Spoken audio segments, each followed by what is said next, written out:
Is everyone good? Yeah. Good. Damiani, good to go? Happy morning. Happy morning. Good burger. It's afternoon. We made it to afternoon, actually.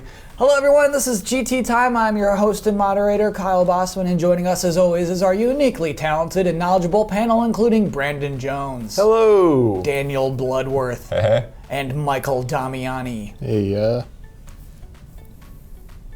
Do you want approval for that intro? I want your impressions. I want to know what you all thought of that. I could have used more energy. No, I got. This, like any show, you got to start it off with a ton of energy right at the front. That's the thing, Brandon. Because you like, can't build it back up. last week there was a whole comment string of just like, you know what, the shouting's a little much. Shane never shouted, and it's like, all right, fine, there it is. I'll just do everyone's. Shane shouted a lot. He didn't do like an announcer's impression, but he shouted. Yeah, well, I'm going a little more flat this week. We'll see. Also, no laughing. I'm going to try not to laugh. Oh, come on. My laughing is apparently No, stop. okay. People accuse Kyle of fake laughing all the time.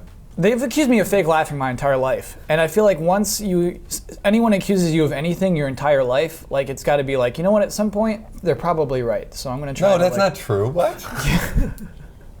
If someone is saying like, "Hey, People man," have accused me of like not eating well all my life. And that's not true at all. He eats well. okay, I get. Yeah, thanks, Blood. That And not makes just me a feel lot, better. just the way he eats. He's a really it's good eater. impressive. Yeah. Just so measured and just it doesn't make sense to anyone listening.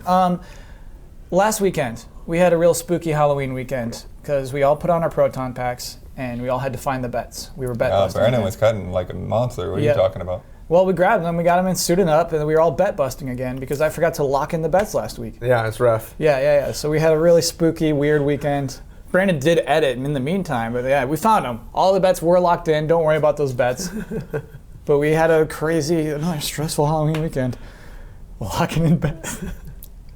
No, I'm serious. I'm not even laughing. Let's do our corrections. Corrections and clarifications, because these are a lot of clarifications. There's a lot of fighting game characters who are like in wheelchairs.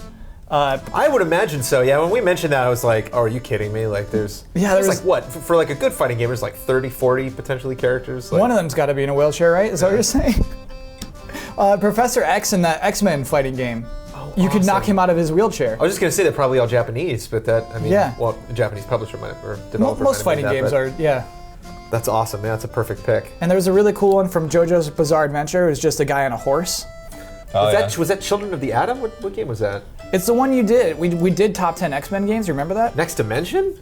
Yeah. No, Next Dimension was like the third. Children of the Atom, I think, was the first one. Oh man, now we're gonna need a It was the clarification on 3D. It was a 3D fighting game. I thought cool. somebody said it was Next Dimension. I've never think it's played Next Professor X in a wheelchair in a fighting game in my life, and now Yeah. I'm gonna make it a mission to track this down. And knock him out of it too. Just like, hey, and then he just has to get back into his wheelchair. That's pretty cool. In House of Cards, Kevin Spacey uses a PS3 controller. Bloodworth said Xbox. Oh. No, I didn't. No. You were spreading misinformation. You were spreading this. I've never seen House of Cards. Why would you say that it was using an Xbox controller? Or was it Damiani? From the future, corrections music, next Okay. episode. What? It was Michael Damiani who said Kevin Spacey used Xbox controller, not Daniel Bloodworth. Okay, all right. So, And future corrections music. okay. Damiani, why were you spreading misinformation like that? Because he just plays video games. He very specifically only plays Sony games, though. He had a Vita, and he was just like, what games does he have? He's like, all the games. He's like, I need one of those for my car. Like, it's so weird. It's a little weird. You don't know if Sony... I think paid for it was or my not. commentary that like all FPS games are the same to me. So they just all look the same. All controllers look the same No, to you, the too? games. I said he was playing a first-person shooter. He was playing a first-person shooter. Yeah. And I associate FPSs with Xbox 360 from last gen, because everyone played them on Xbox 360. That's prejudice. This is what happens. Yeah. This is what gaming does. And corrections music. This is what happens. Yeah. Wow. Blood, I'm sorry I pinned that on you. Don't worry, I did the future corrections already, so you're absolved. Damiani proved he's got a good soul, that he was able to Own up You know, to it. He could have thrown blood pull under out. the bus, He too. pulled him out from under the bus. Yeah, he yeah, did yeah. Superman. He lifted the bus up. He pulled out Bloodworth. Blood, come on out of the bus. So let's talk about game news. We have a game announcement. Not excited about game news. Well, I don't know. Bad game news this week. You know I love game announcements. This one's not really as big as a game announcement as usual. Majora's Mask is coming to 3DS in the spring of 2015. And I haven't been there for Nintendo Directs live with you guys. Like when you guys will do that on stream. Well, they mostly happen at like 6 a.m. I've heard this guy talk about this so much. I was so happy to be there when it happened and see him. Because he's trying, it's like there's the pressure to be entertaining because we're on camera and we're like, people are tuning in to get our perspective on watching the Nintendo Direct. So you want to say something funny, say something relevant, but you can hear the excitement, deep down in the well of Damiani. Yeah, that's what people honestly want. They want, instead of funny clips, they want to see your genuine reaction more than anything. I was way more excited about him being excited than about Majora's Mask coming to 3DS. Yeah. Is that exciting? Damiani, is it exciting that Majora's Mask is coming to 3DS? It's exciting. I'm glad. The way they announced it was exciting because people have been like, "It's happening. It's happening at some point." We've been joking about it forever. It's like, when are they going to announce it? It just came out of nowhere. It was like, yes, that's the perfect way to announce that game. Just like show it. They showed off a ton of gameplay. It's like apparently it comes out in the UK February 15th. There's a release date up on the UK site now. Don't know if they changed it or not, but you could pre-order it there.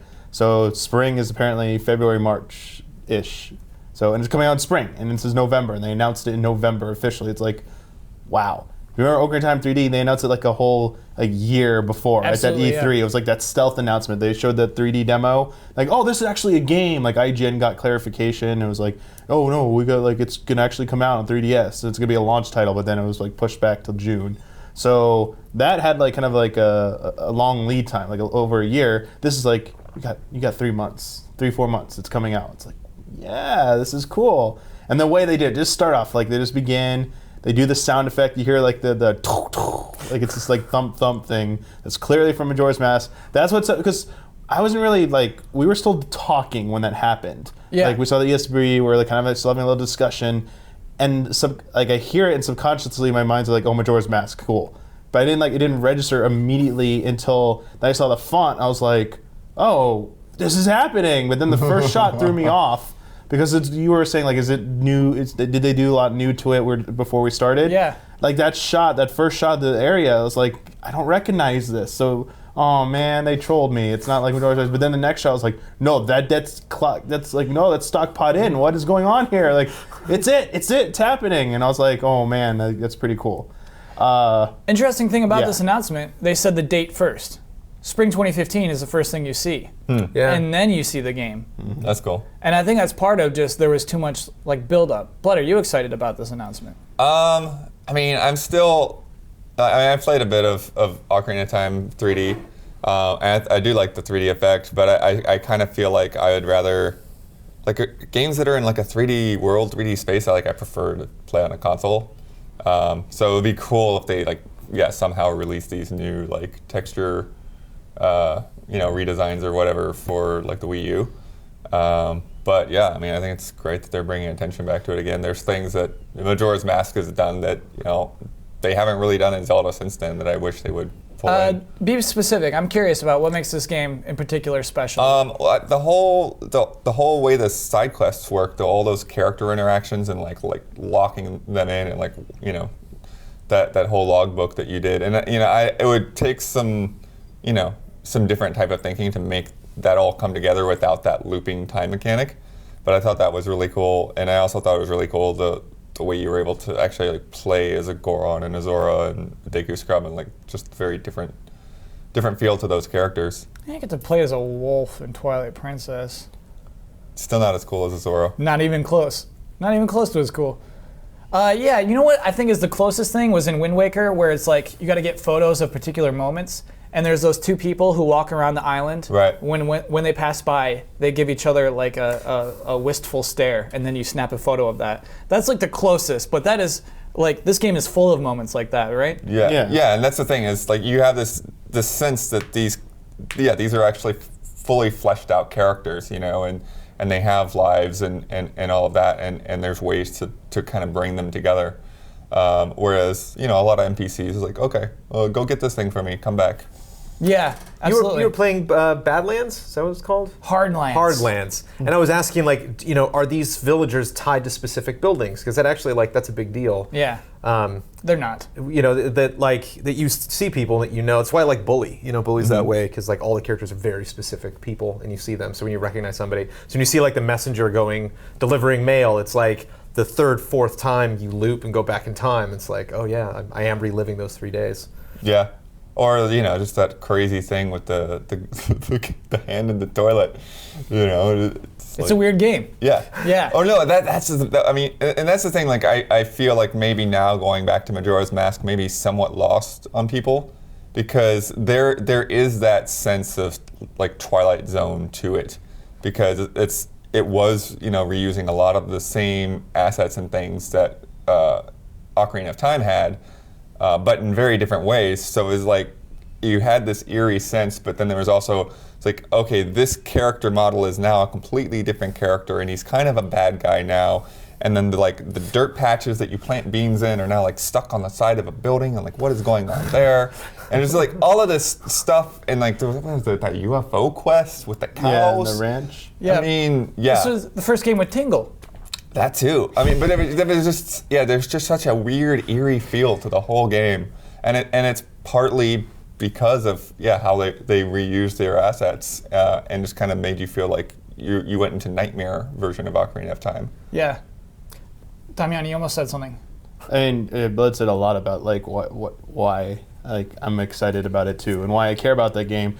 Like I wish people could go back and remember or at least see what it was like when the game came out at the time. Because up until then, except for Link's Awakening, which was really good, Zelda games always took place like in Hyrule. It's like the same kind of tropes were in there. And then even Link's Awakening, to an extent, still kind of felt a little bit like a Link to the Past. But it was unique because it did all this stuff that broke away from like the traditional story. It's not in Hyrule. It's like there's this windfish. Majora's Mask took it a little bit further. It's like we're gonna take all the stuff that you saw in Ocarina of Time and like just twist it around, like these doppelgangers, like characters who were nameless in Ocarina of Time, like Cuckoo Lady in Kakariko Village that you had to like get the 6 cuckoos for, and she gave you like the egg to start the quest, the side quest. She actually has a name in this one. It's like Andrew. She's like trying to marry Keife or however you pronounce his name. And like there's like all these characters had stories. It's like, whoa, like this is what I wanted a little bit in Ocarina of Time. I understand they took a lot of effort to make Ocarina of Time, but now they're taking those characters and giving me more of a reason to want to be in this world and explore it. And yes, it was kind of like creepy and weird, this twisted thing. I've never seen it, but I see it brought up in a few documentaries. Is the show Twin Peaks is it 2 towns with like the same people on each side or something?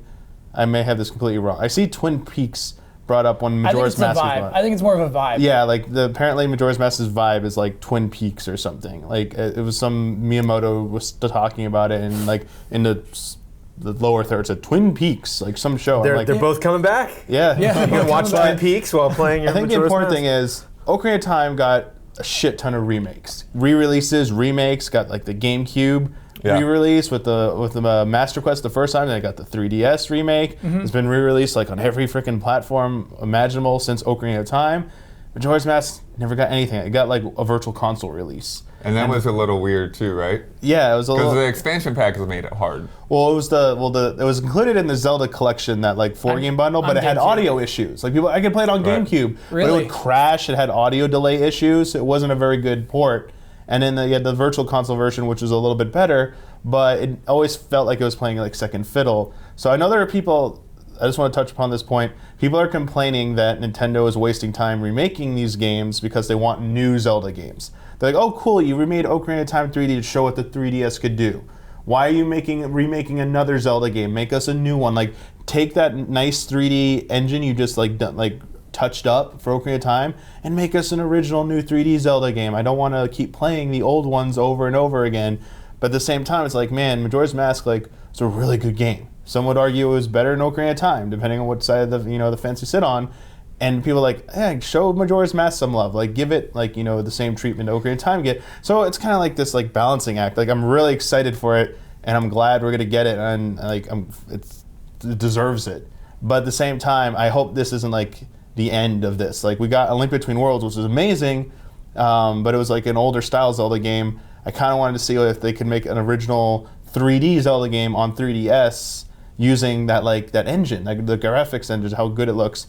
But I'm also a little bit like with Bloodworth in that I kind of want that only to be on my console. Like, I get at the same that. time, we Yeah, have these 2 absolutely get games that. remade on 3DS. I was Yeah. like, why can't these be in like HD on Wii U right now? Like, I'd rather have that. Like, the Wind Waker gets it. Why doesn't Ocarina of Time, the superior game, get the HD remake? Why are they putting it on the 3DS? It's because they want to show they could do it. Yeah. I don't think they could put the Wind Waker on 3DS. I don't think that would be like possible without compromising. But there's these different directions that people are this tug of war is going on because people are going, why keep doing Nintendo remakes? Stop doing this. Be original. And like that's what Majora's Mask was. It was like this original type of game that was so different from what you'd seen in Zelda games before. It was like, man, this is insane. This is so cool. And Nintendo's not like, especially the Zelda team isn't beholden to having to like stay to the standard tropes and settings. Yeah. They can do really amazing things with that series. Remember like the whole the whole backlash there originally was like the 4 dungeons. There was only 4 dungeons.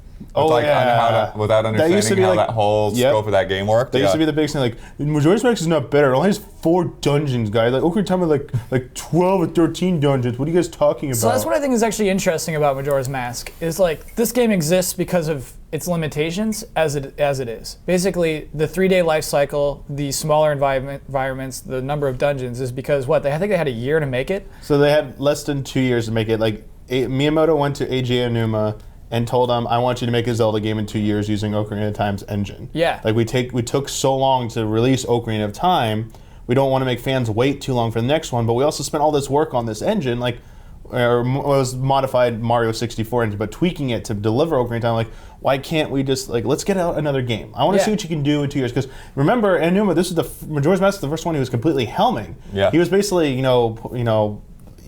like get going, man. Like this is your like trial by fire here. Like what can you do? And you get 2 years to make a Zelda game. Yeah, you can't make it as big as Ocarina of Time. Like you have to. Well, no, he didn't say you can't make it as big. He said like these are your limitations. What exists there is what you're starting with, right. but like you need to have a finished product. Yeah, 2 years. And so that's what I think is cool. Is from those limitations created a game where the characters matter, the NPCs matter. This world is more compact and becomes because of that more alive than any village that's in Ocarina of Time. Yeah, like it's not as expansive as a world as Ocarina of Time. At least it felt that way to me, but like the difference is there's more to do. Like that whole argument about open world games, like do you just make it giant for the sake of being expansive, or do you care about density? Like going, like people used to argue like Arkham City, like man, that world's not that big, but like there was so much to do at any point. Like yeah, there weren't like NPCs around, but activities, side quests, like that's what Majora's Mask was. Ocarina of Time did have side quests and stuff, and it was like trying to process that game when it first came out, I think kind of let people like look away from the lack of like side content. It did have a lot, but not as near as much as Majora's Mask, especially like with the NPCs. And like what Majora's Mask, like man, can they build? And that's what I've been hoping for. Is like, can you make another Zelda game where you have the expansiveness of like an Ocarina of Time, or again like a Twilight Princess, but you make it feel as dense as Majora's Mask was? And like they have never achieved I don't think you can. both of those. I don't think anyone can. I think you have to choose one or the other, basically. I mean, that's what everyone argues, but I think like some games have like kind of proved. Like I think Arkham City kind of proved that like you can do that a little bit. You might have to sacrifice just a little bit of the expansiveness, but you know, maybe that's more valuable. Like you give the illusion that it's super expansive because there's just so much to do. It's not like just run from one side of the like field to the other side of the field. Like it looks huge, but it takes like 5 minutes to do it.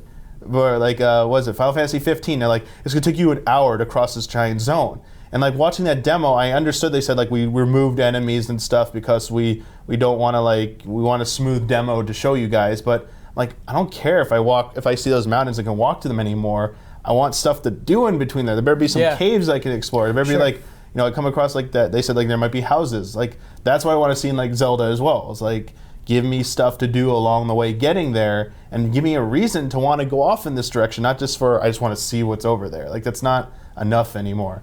And that all goes back to there has to Mask. be there has to be a reward. Otherwise, you get into like the whole, again you get to waypoint simulators. Like you just end up going to whatever the thing tells you to go to, and you just go by all of these buildings and things and don't even realize, it's kind of funny, like, the crew, it has these landmarks in it, right? Yeah, you have a whole But country. it's like, if they didn't put those things on there to like stop and look at that building, you'd never know that they recreated that building, because you're just gonna drive by and go to wherever you're going. And so, especially like, an adventure game, like a Zelda game or something like that, like, you need to design that kind of thing. And those, what was it, Twilight Princess? Where Miyamoto was like going around and like like poking the designers and stuff is like, hey, why is that rock there? Like every little stupid thing in the world, Miyamoto like wanted a justification for. Well, that's a little. Why is that rock there, Kyle? Because sometimes there are rocks that are naturally in Miyamoto. Please You're let me. fired. Please let me. No. Let me. I'm designing a temple right now. Please don't look at my rocks. I mean that's fine. Like question that, but like if you look at Twilight Princess at the end, like I think while it was nice to have a nice giant overworld again, there was like almost nothing to do in that overworld. It's like it was just basically you were traveling. The field, between- the field was there for horse battles. Yeah, it was like for horse combat, and like, okay, and even then, like the horse combat wasn't like that like fun after a while. Or it was fun for a little bit, and it was like, all right. Other than that boss battles, like any more cool stuff like that? No, Is there gonna not generally, yeah, And there was that the was it. escort mission where you got to protect the carriage. That was like my first failure of that game. I was actually. like, I failed there at wasn't that. enough of that type Yeah, of stuff. yeah. Like, but Majora's Mask had that. And the other thing was, yes, Majora's Mask had like all that stuff that couldn't fit into Ocarina of Time, like that time system. That seems to be the most polarizing thing about that game. I think you people can't do the either time system love again. or hate that time system. Yeah. But this is one thing. I don't know if they've said anything about it. I think the reason people hated that time system so much is because how the save system worked in Majora's Yeah. Mask. You had like 2 files, and then you had like the owl statues. So you could either hard save by resetting the cycle, Oh, right. going back in time, Okay. but you lost all your progress. Main quest items were retained, but disposable like bombs, rupees, progress within dungeons was reset back to 0. Mm-hmm. Or you could use the owl statues, but it was like the quick save feature in a lot of games. Once you came back from it, that save was erased. Right. So If you people would die, either lose yeah. progress, forgetting, Yeah. oh, I saved. Why did I lose my? Oh, I didn't do the hard save. Like I hope. It was because of the limitations. I believe they tried to excuse it, saying like, "Oh, we wanted you to like feel like the world was more alive." Blah blah. It was a limitation. Yeah. And I hope that they give you proper save systems. At the very least, you can just close your 3DS now and open it up later. Yeah. Even if it's just like, I mean, because so much time, like everything was moving according to like that timer. It was just too much for the game to save state all those like specific instances. They could do a quick save, but it couldn't like overwrite your like main save. So I fix hope that. I think will alleviate some of the complaints about that. I hope it sells crazy. I hope it says, "Hey, make more weird games." You know. It'd be hilarious if it outsells Ocarina of Time 3D. It could. It definitely could. Speaking of weird games, Nintendo's got some new IP, and they showed it also during this Nintendo Direct. Sorry, Blood's like new IP. I mean, relatively new. We have Splatoon, and we have Codename Steam. We always say, Nintendo, where are I your... missed Codename Steam somehow. What, sorry? Somehow I missed the Codename Steam. Oh, Whatever man, that they is. even Yeah. showed it at E3.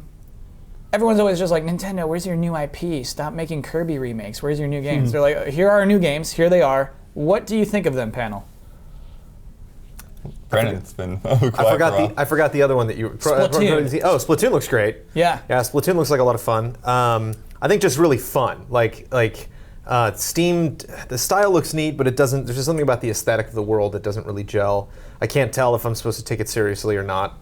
And You're not. well, I did like the Ghost Recon game for 3DS. It was actually one of my favorite 3DS launch games. Oh, the launch game. So Yeah, I could yeah. see that style of a game working really well for a portable experience, unless like the matches take forever, and then it's like, I mean, you can pause it just by closing the clamshell. But yeah, I think I think Splatoon is probably one that I dig more. But I don't get the like long-term like, oh, we're really investing in these huge new IPs. Much like a Bungie investing in Destiny or something, or like even Activision investing in that. That's a It's good just kind of point. like, oh yeah, this is a new name that you're not familiar with, but it's not something where it's like we're gonna get Project Steam 2, 3, 4, 5, 6. Yeah, and if you think of how like Splatoon feels like Boom Blocks. It's something like, oh, we'll always remember the Wii U. Like that was just one of those really breakout, fun new IPs that came out for that, but like not something that's gonna be a part of our lives forever.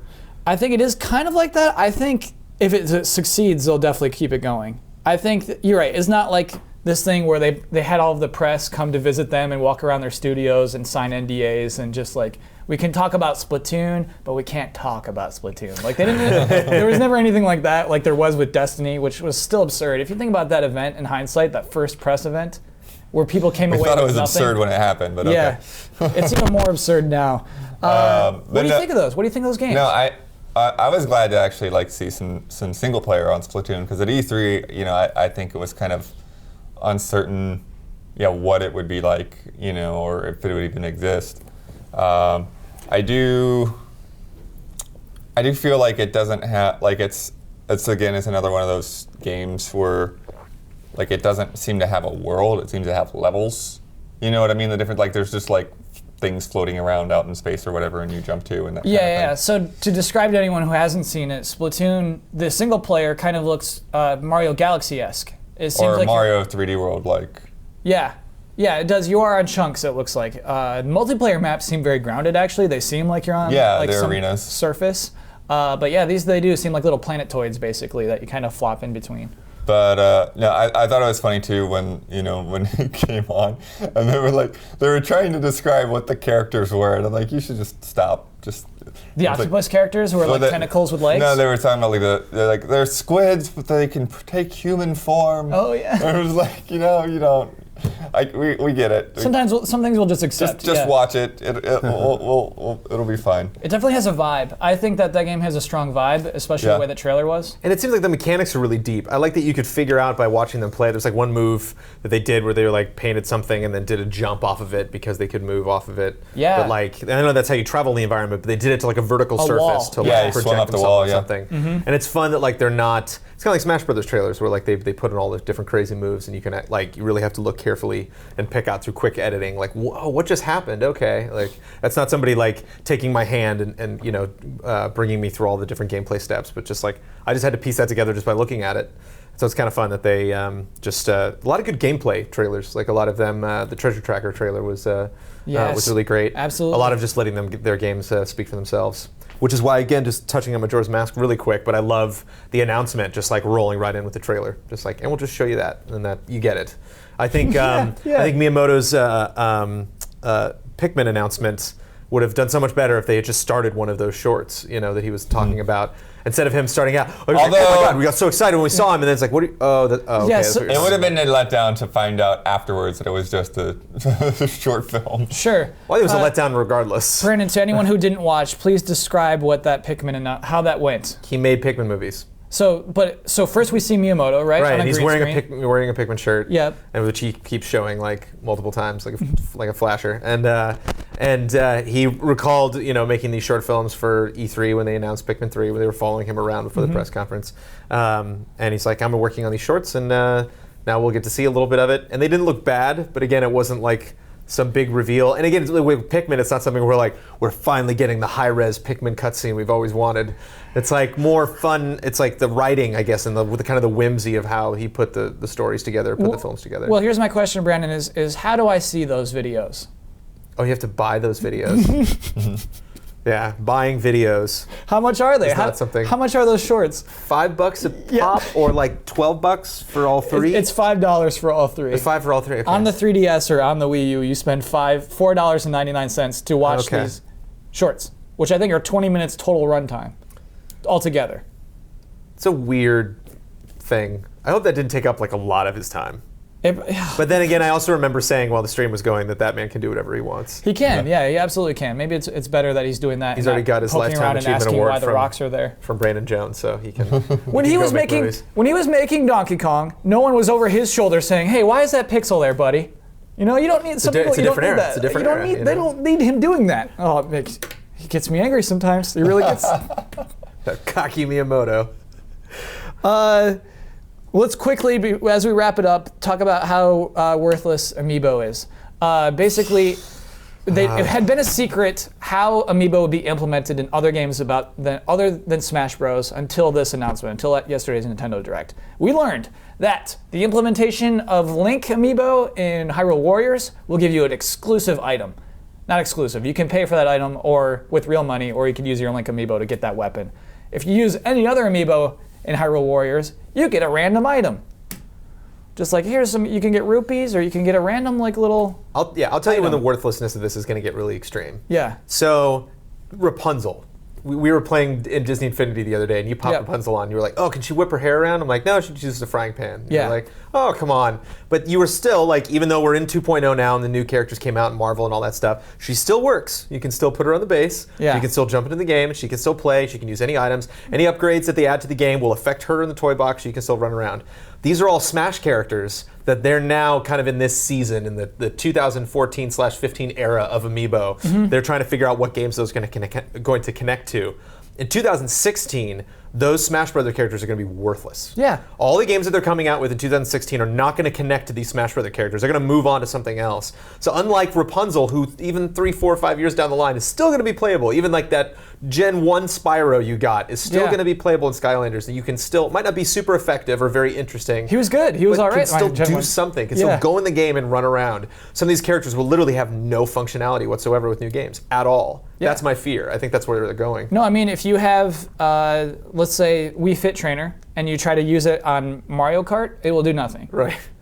You don't get anything for that. It's just like, no, thank you. Don't own that amiibo. Well, I mean, the thing that was weird to me is the ones that are for Mario Kart. Like, there are a couple of good-looking ones, but it's like, oh, well, you can make your Mii look like another Nintendo character. And I'm like, Mario Kart is full of Nintendo characters Yeah, that so- are not, you know, like tied to a Mii He's such a costume. realist, man. it's That's why I worth love- it's worth explaining that. Yeah. So there are It 8. seems so obvious, but There are 8 amiibos that are compatible with Mario Kart, and that's what they do. You get a costume for your Mii that your Mii But will I wear. don't even usually want to drive as the Mii. I want to drive as another Like Yoshi better pajamas, character. basically. Yeah, exactly. Like you get a Captain Falcon outfit, but you can't play Mario Kart as Captain Falcon. Yeah, even Yeah.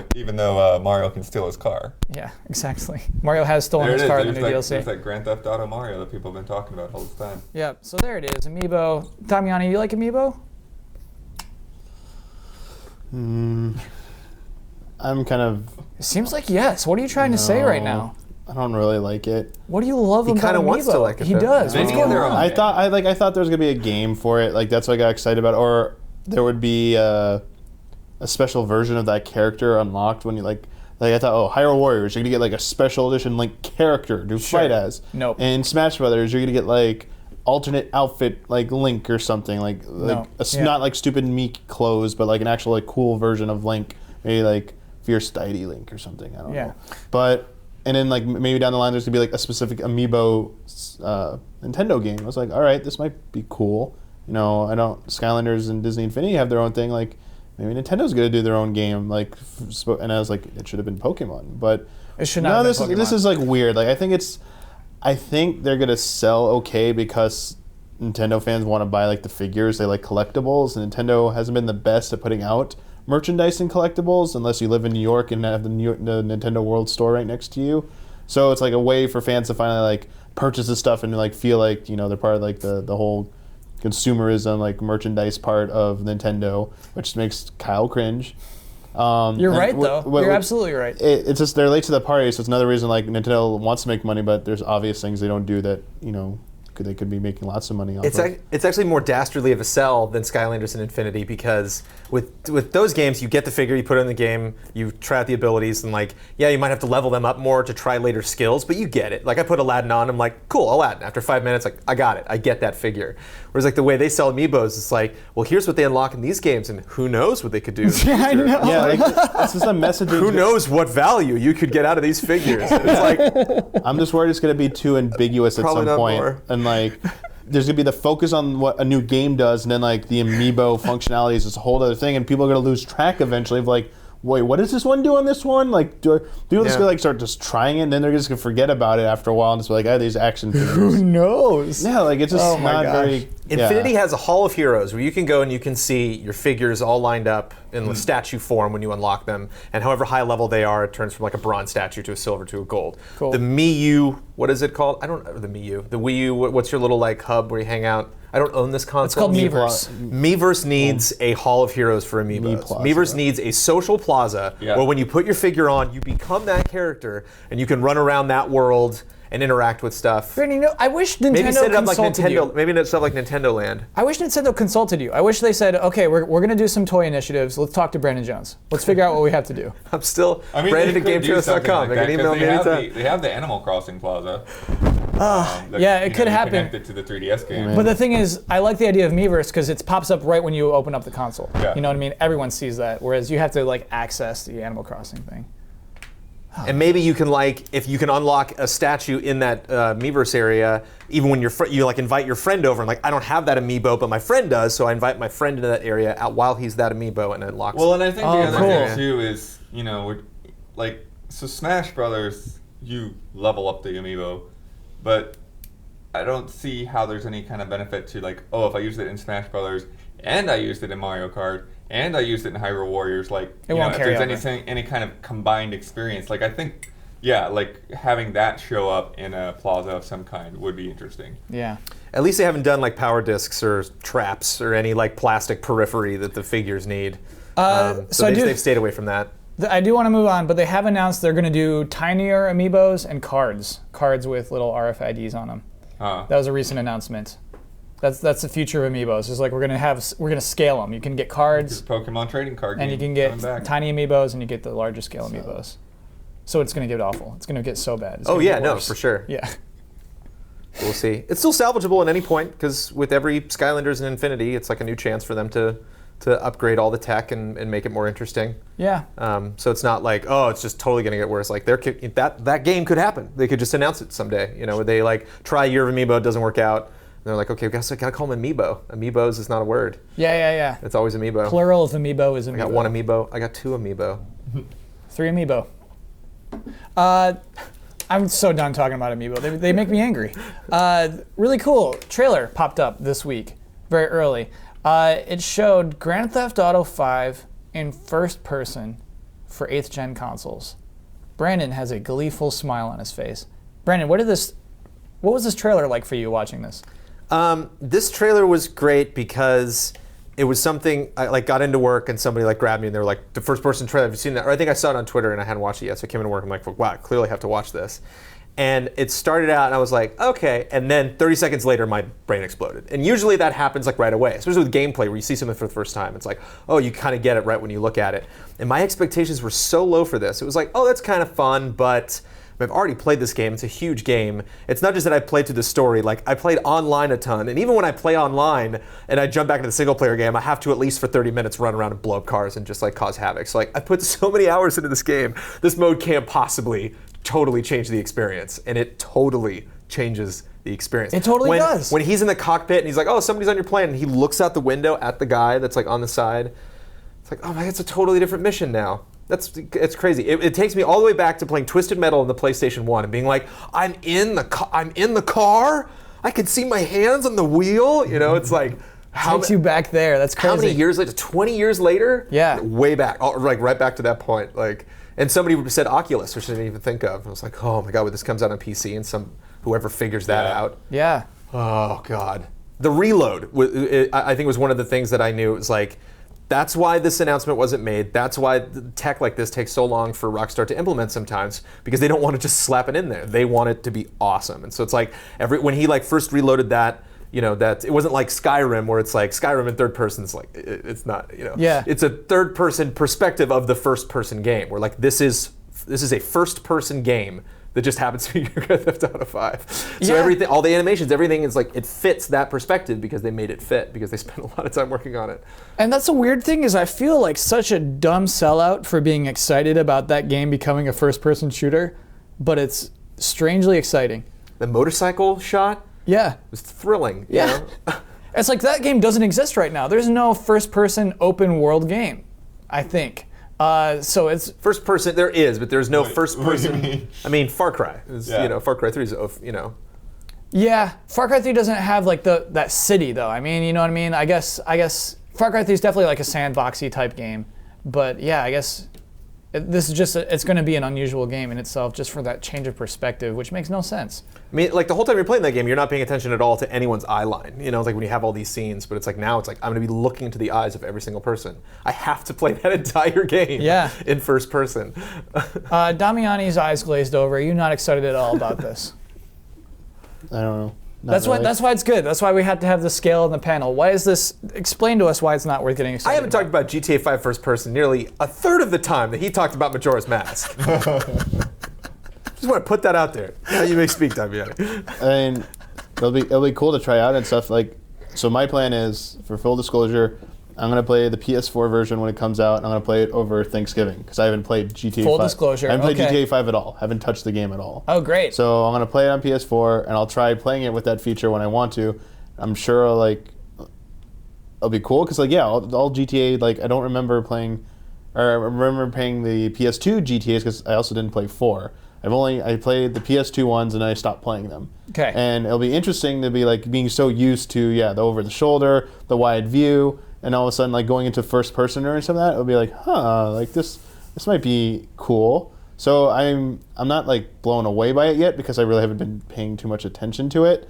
But I'm sure once I like see it in action, I'll be like, yeah, this is pretty cool. Why didn't they do this like sooner? Like this is like Because we couldn't before, I think. Nah, Yeah. I mean, or they. I don't know. I don't think they couldn't have done. I think Well, maybe the level of detail they do. Like when I see it, I'm like, man, they put a lot of effort into this. This isn't just like, oh, this is the camera just goes like behind their head and stuff, Yeah. and like no extra animations. It's like you don't even see the gun when you're shooting. Well, type like thing. Watch Dogs, you can go first person in the cars, but it's like they kind of blur the cockpit Okay. and stuff. Yeah. Yeah. Right, they had to make the interiors of all those cars, and I think they redid the guns up close so they look good when you're holding them and reloading them, as Brandon Right. says.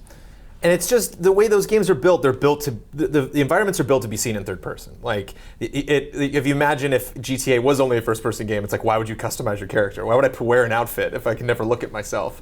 Yeah, and I so mean, it's actually it's getting the shots of you like holding the gun and like walking through areas for the first time, and it's just like it's a movie. And so like in movies, you're never in first person. You always want to they're all crime films basically. And so I think it's something that was never like, oh, we need this in this franchise. This franchise is broken without this. Those idiots at Rockstar, why aren't they doing this? But at the same time, it also feels like that one guy just finally was like, we're doing it. We're actually gonna put this monumental amount of time into pulling this off with this engine. Blood, do you think this is going to be a big game this fall? Oh yeah, of course it is. It's gonna be so many people that just assumed that this game was gonna happen and didn't buy it last year and been waiting for the next gen version. I can't assume there's too many of those. It sold crazy last year. Yeah, but I'm sure they're out there, and then there are plenty of people that are gonna buy it again, regardless. Yeah, Brandon Jones. Brandon Jones will, yeah. But I'm still not entirely convinced that it's going to be comfortable to play that whole game in first person. I feel like it's going to be kind of constricted. There's going to be so much action and that kind of thing, especially when you're talking about, going on like some ATV across the desert and you're like bouncing up and down and like you can't really see where you're going. I feel like I play a lot of racing games, so I kind of have that like, okay, when I'm in a like more realistic type of racing game, I like to be in first person. I feel more in control in the cockpit. It's like a Forza or Drive Club. Yeah. Blood is in first person the entire game. Yeah. Yeah. But something like Need for Speed, where I got cops ramming me and people spinning me around, and I have to drift around corners. Like, no, I want to be in third person. I want to have a broader view That's of everything interesting. going on. So, and it'll be interesting to see, like, they've had to have put a lot of effort into the controls as well if it's going to feel right. So, I don't know. What do you think about trying to shoot in first person in the GTA? Yeah, but it's like changing my gun type. Like Yeah. I've the assault rifle I like, and the shotgun that I like, and it's like changing that because it's like, oh, I don't like the crosshairs of this gun. I never looked at them before, Again, yeah, when he went into that aiming mode, it was just like, oh my god, they did it. They actually like, it's not a gimmick, It's, Yeah. And it's also awesome, just again, to talk about like the trailer specifically. There's a ton of gameplay, and they actually picked a lot of. You mentioned the on the bike. One of my favorite missions in that game is you shoot down a plane as one character, and then you swap to Trevor, who's already on his bike, and you try to hunt the plane to try and find it. And it's just like crossing a freeway. It's like think about it in third person because it's like I can see that there's no cars, but in first person, like I don't know, I have to look that way and I got to look that way. Yeah. Make sure a bus doesn't just like take me out trying to cross the street. So.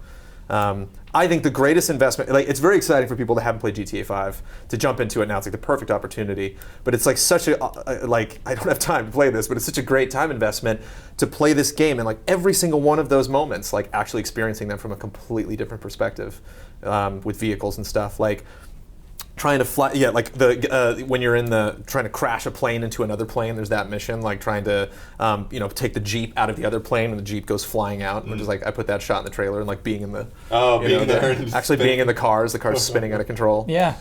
Falling from the sky. Yeah, it's crazy. It's I know it's a remake, but to me it's a weirdly fine example of, hey, this is something you couldn't have last generation, this is something you can have this generation. And so for that reason, it does seem like a really cool 8th gen purchase. I think the biggest bugs are going to be people, because you're also going to get like really up close and personal with all the characters in the game. And do you think they'll talking and do you think they'll looking look like dumb? I just don't think they're not going to. Those eye lines I think are going to be a little wonky. And you're like, my latte. And you're like, oh, okay, this is fake. Like the yoga mission, do you like? Does the camera like go upside down when he's Don't doing get me a started on handstand? that yoga mission. They probably took it out. They're like, hey, you know what? Bossman is right. We don't need that mission. That was a stupid mission. Let's take it out of the game. Now it's definitive. We'll see. Oh, no, they're going to keep that in. They love to make little yoga jokes. Let's do, well, you're the one who started this conversation. We got to... I feel like there should be giant comic book letters coming out. of your Well, mouth that's a if that whole other, happens, but yeah. that's a tricky thing. We got to edit this in a half hour. We got a few suggestions. I definitely want more. In the comment section, hit us up. Give us some more suggestions. This is from Hanny Sonic. You started this conversation. What about Shenmue 3? Will it appear? And Shenmue HD? Would it make profit? And should it be a console exclusive? Basically, this he has his icon is Shenmue 3 too, or her. This person's very curious about Shenmue 3, and the reason I picked this is Shenmue 3, I guess, is one we hear about a lot. Maybe it's because we work with Michael Huber, but it's kind of like a Majora's Mask. It's definitely that kind of game where it's like, why hasn't this happened yet? And I'm curious to this panel, why hasn't it happened yet? Why does Shenmue get love as a series but not get releases?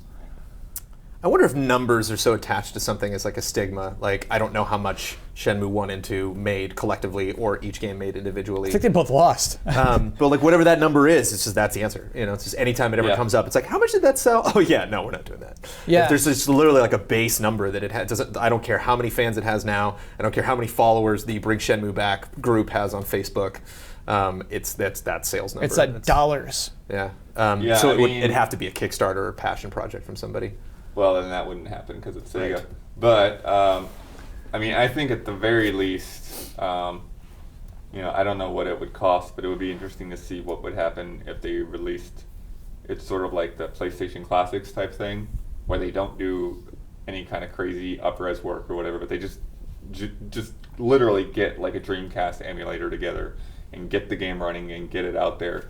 Because I mean, you couldn't release a Shenmue 3 without doing at least that to begin with, because you can't expect people to just jump into that story midway, with some half-hour cutscene or whatever to try to explain everything that happened. Yeah. So, yeah, I think it'd be interesting to see if something like that came out and if it actually, would warrant them to do anything more with the series.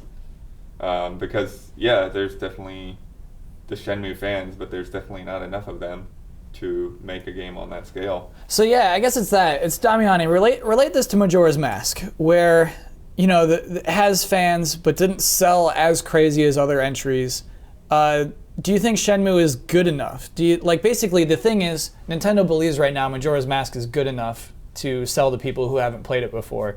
Is Shenmue good enough to sell to people who haven't played it before?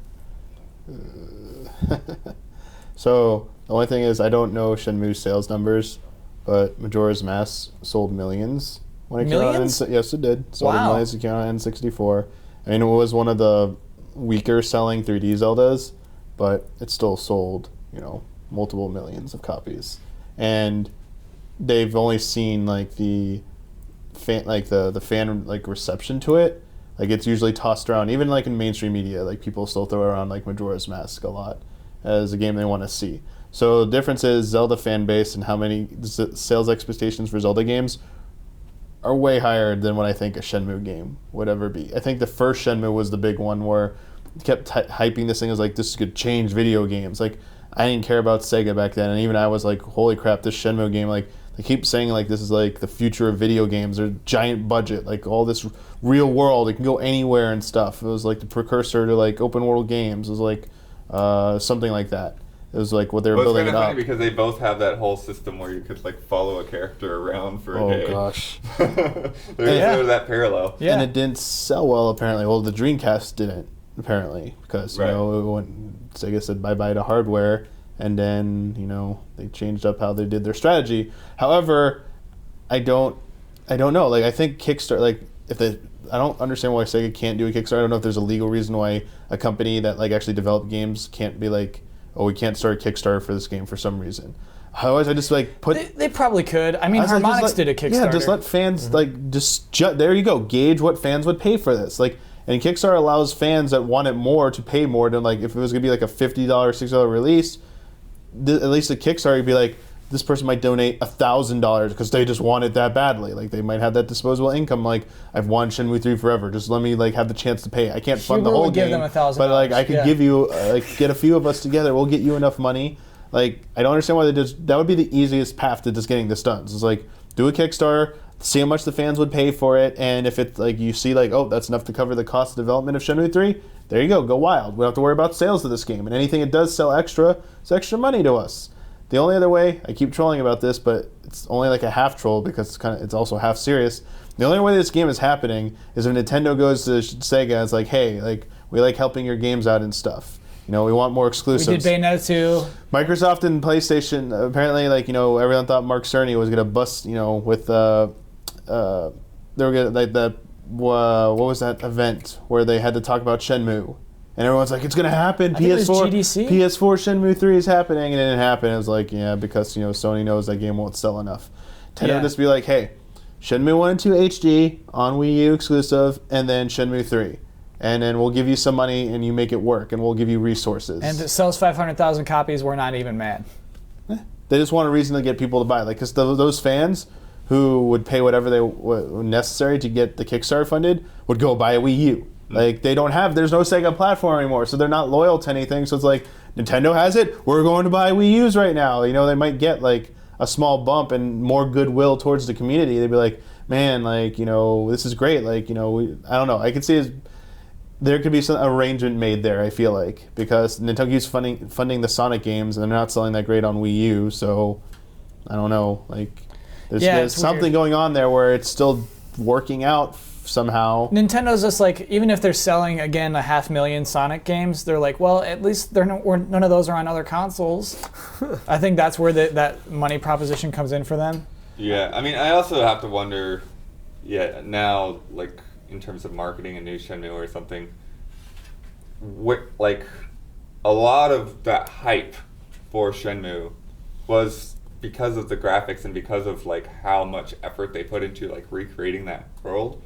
That's a great point. You know, and Yeah. so it's like, oh, I can, like, walk around the kitchen and I can open the fridge and I can open this drawer and I can, you know, see all of this stuff. Yeah. And like, now we get that in a lot of different games. So, like, what's special about Shenmue other than continuing that story? Right, for Shenmue to have to be that, it'd be an enormous budget for, oh my gosh, for it to do what Shenmue did then, for Shenmue to do that today, is kind of unfathomable. Yeah, so it's interesting to think about, like, what they would have to do to actually plan out Not to mention just make it. open world games in general. There's just a ton of open world games now.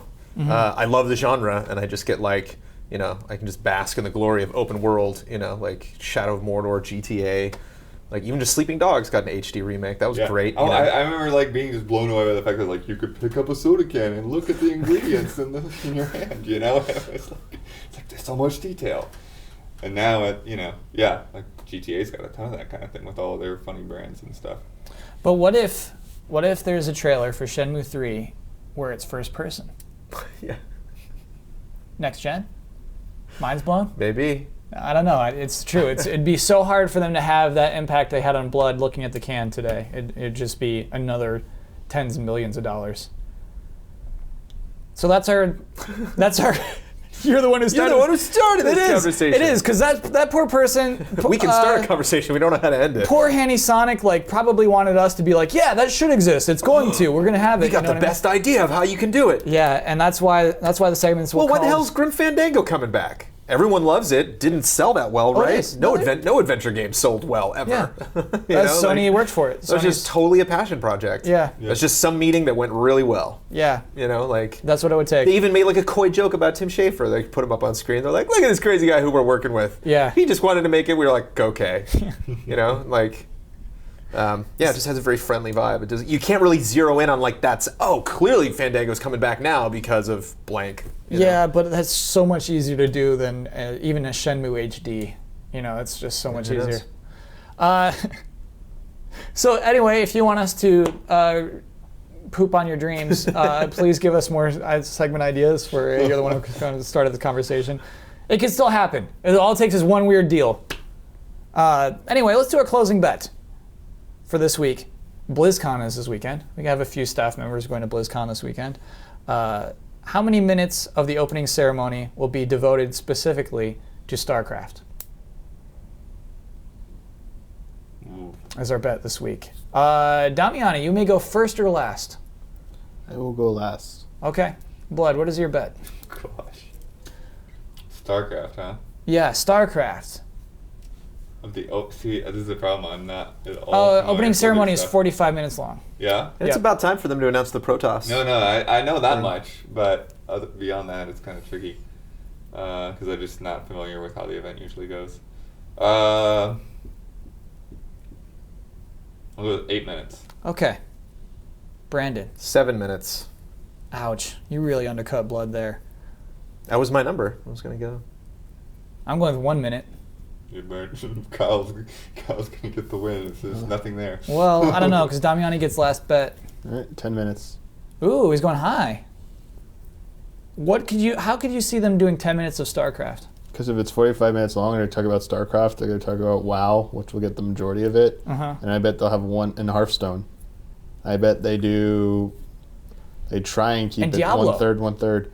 Diablo's going to get the least amount of time. Yeah. Yeah, you're right, Diablo will actually. get They as probably much won't as have you. much to say I about bet, Diablo. so it's 45 minutes, like WoW will probably get 20 minutes.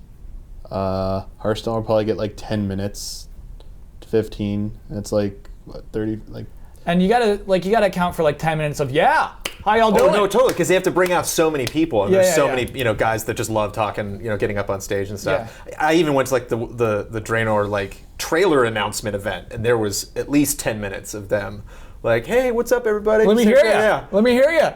Any horde out there? Woo, okay, I can't which is hear you. which is great. That's why BlizzCon's great, because it's so genuine, like all the excitement and all the fervor. I just feel like each game will get at least 10 minutes of that 45, and then that gives like 5 minutes of like hoopla at the beginning and end or whatever. Yeah. 2 It's minutes just, for it's just an Metallica. opening ceremony. I'm gonna guess that there's gonna be at least one new game there too. Opening ceremony is A what they new game from Blizzard? Rock and Roll Racing 2. Bloodworth, do you realize how huge that statement you just made is? Yeah, but they've been talking about that. How Hearthstone was like, it's a really small game, it's successful, and they canceled Titan. Yeah. You know. So you think they're just going to come out with a new game suddenly? I think that they Rock and Roll have- Racing 2. It's called Heavy Metal Racing, starring Metallica. I'm calling it right now. that'd be cool. All right. Yeah, Calling it right now. mean, I don't know for sure about that, but I think that they probably have multiple Hearthstone-sized games. It's in the gonna wings. it's gonna be That'd be DLC, interesting. Heavy Metal Racing, just like Hearthstone. It's gonna be a smaller DLC. game. Not DLC, but like it's like it's a downloadable game. Oh, okay. No, there's no way that could possibly work. I do think they'll do PvP for Diablo 3. I think that'll finally show up. And I'm buying in on those rumors about a PvP console World of Warcraft game. That's such a cool idea that I think it's got to be real. Maybe. Because like that's the way to put Warcraft on consoles is like don't do the whole world, don't do the world. Yeah, the movie. But I'm talking about the movie too. oh yeah, that movie's gonna take up 10 minutes. We'll see. Okay, cool. Let me lock those in. You just saved us like a whole weekend. Yeah, man. another whole weekend of bet busting. We have a twist. We have a twist, ladies and gentlemen. Last week's bet was how many words would be in the final sentence spoken by Kevin Spacey's character in Call of Duty Advanced Warfare. I like Advanced Warfare. Advanced Warfare. Brandon Jones thought he remembered. He thought he knew. He thought he had this one on lock. However, if you watch the scene, the final scene featuring Kevin Spacey, again, I'm going to try to avoid spoilers here. All right. He says 2 words in his final sentence. All right. The first one is with 3 A's and 4 H's. Did you bring up subtitles? It says it in the subtitles. That's with the subtitles. I'll go with subtitles. I'll go with subtitles because that's a definitive way. You can count. Yeah. You can count subtitles. Yeah. So, the winning bet is 2 words. But you were gone at the moment, but Ian made a bet for you of 2 words. Nice. I lost the game I played. Ian, get me back in there. Ian got you back in, Blood. That's your first win in a long time. It is. So now Blood is at 11. He keeps his lead of 2 over Damiani at 9. Me at 6. Brandon Jones at 5. I can't believe that happened. What a switcheroo. I was not expecting that. You don't I was even not expecting that. you don't even hear the that much. Like, I think what happened is really going to try to avoid spoilers. Kevin Spacey saw that line. I feel like some actors, voice actors even, they see the script and they're like, I'm not going to do that dumb little thing in there. Right. I don't think he's, you know what I mean? But what they end up putting up as subtitles is just what the written script was. And so it was 2 words. Sure, that's not a spoiler at all. I mean, he could just be like, ah. Yeah, it could be Yeah, exactly. lifetime. Get back on the beach. No spoilers at all. Well, now I know Kevin Spacey makes it to the end of the game. Thanks, Kyle. Sure. My coffee. That's 3 words. I don't even know. Relaxation. Because you know those COD spoilers, man. People lose their minds over that stuff. No, the whole game leaks like 20 every time. You know, it's so ridiculous.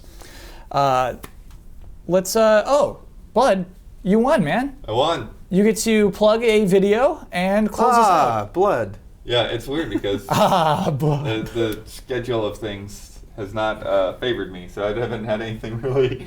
To plug? You have nothing to plug right now? Wow, not a fan of anything we're producing right now. What's that? It doesn't have to be your own I'm video. producing I have my hands in practically half the stuff that we're doing, but anything that's I have super ownership of. You don't have to own it. You can just be any video you like on GameTrailers.com. No. Uh-oh. I don't know if it'll be up. It should be up. Trailer Academy. Trailer Academy is back. Oh, that's nice. Thanks, Blood. I mean, I still have to watch Rough Guys, but I'm excited. I think it's really cool. What is Trailer Academy? Yeah. Trailer Academy is where Brandon tells people what to do. He analyzes and critiques trailers, and and now for this new set, he's actually going to the companies to see how they make their trailers and what they do. And so it's not just Brandon himself, but it's going to the people actually doing it. Who's he talking to this weekend? It's the WildStar guys, right? Carvine Studios. Yep. Who are thankfully local. Yeah, Very cool. yeah. I mean, California. it's kind of a weird, to me, it came across as a weird pick to go with the first one of these, but yeah, it's definitely interesting to see how it all comes together, see a little behind the scenes animatics and all of that. He picked me. He promoted me. It's good for Blood. Blood approved. That was good of you, Blood. That was good. That was a good plug. Thanks, man. Good plug. Now I Blood. got to do something nice for Blood. Yeah, exactly. Brandon always hogs the plugs to himself. I mentioned 2. They're all mine. But yeah, so here are all of our Twitter handles, and check us out, and we'll be back next week. Is there anything else I'm forgetting? It's been a while. Just say thanks. I always like saying thank you. Yeah, thank you. Check out the comments. We'll be there.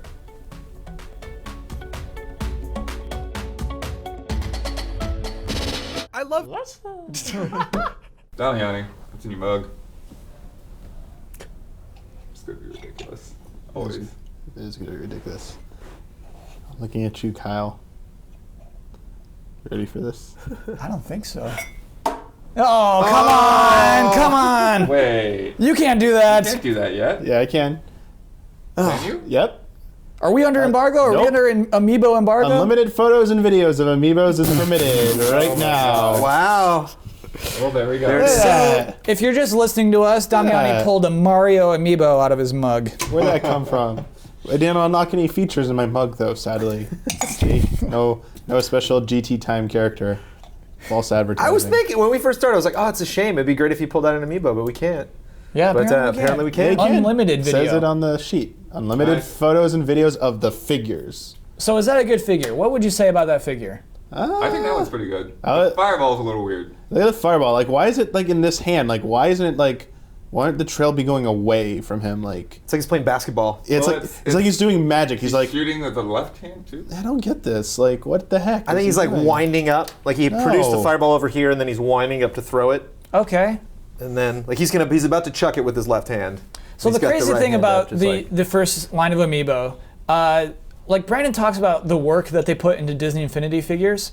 With Amiibo, they're just like, oh, let's just use those renders they made for Smash, and we'll just make a figure exactly of that. Right. And that's why we had the issue with Luigi having a big thing that's propping him up from his crotch, and the thing that's right under Captain Falcon's butt is they're using these entirely impractical renders of their Smash Bros characters, and just that's a figure. It's no, making a figure takes more work than that, and now they're realizing it. Oh my gosh, I'm so Amiibo bitter. There you go, Kyle. I can't believe you put that in your mug this week.